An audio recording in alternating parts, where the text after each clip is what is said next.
Minneapolis s'est réveillé dans l'horreur.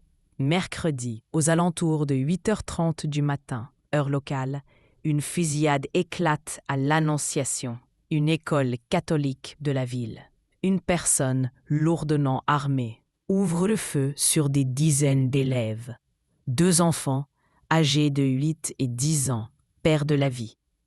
Plus d'une dizaine d'autres sont blessés. La tireuse, elle, s'est suicidée après être passée à l'acte. Elle a rapidement été identifiée par le FBI et les médias américains, dont le New York Post, ont déjà commencé à fouiller dans sa vie privée.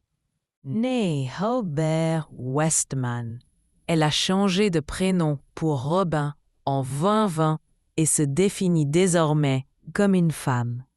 23 ans, elle n'était pas connue des forces de l'ordre avant cette fusillade mortelle.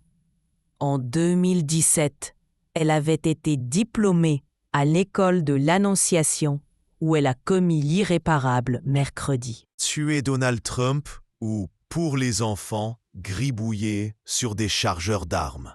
Les premières investigations dressent néanmoins un portrait très inquiétant. Avant de passer à l'acte, Robert Westman aurait diffusé plusieurs vidéos sur YouTube, retirées depuis. L'une d'entre elles montrait des inscriptions « Tuer Donald Trump » ou « Pour les enfants », gribouillées sur des chargeurs d'armes. Dans une autre, elle feuillette un manifeste de plus de 20 pages, qui semble contenir ses motivations. « Je suis satisfait de l'Annonciation. Cela me semble être une bonne combinaison entre une forme d'attaque facile et une tragédie dévastatrice. » Peut-on notamment lire dans ce carnet, selon le New York Post. Si je mène une attaque à motivation raciale, ce serait très probablement contre d'immondes juifs sionistes.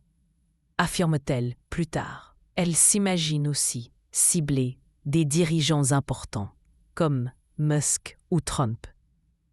Je déteste le fascisme, justifie-t-elle. Une fascination pour Adam Lanza. Enfin, Robert Westman avait également confié, dans l'une de ses vidéos YouTube, être fasciné par Adam Lanza, l'auteur de la fusillade la plus mortelle dans une école primaire dans l'histoire des États-Unis.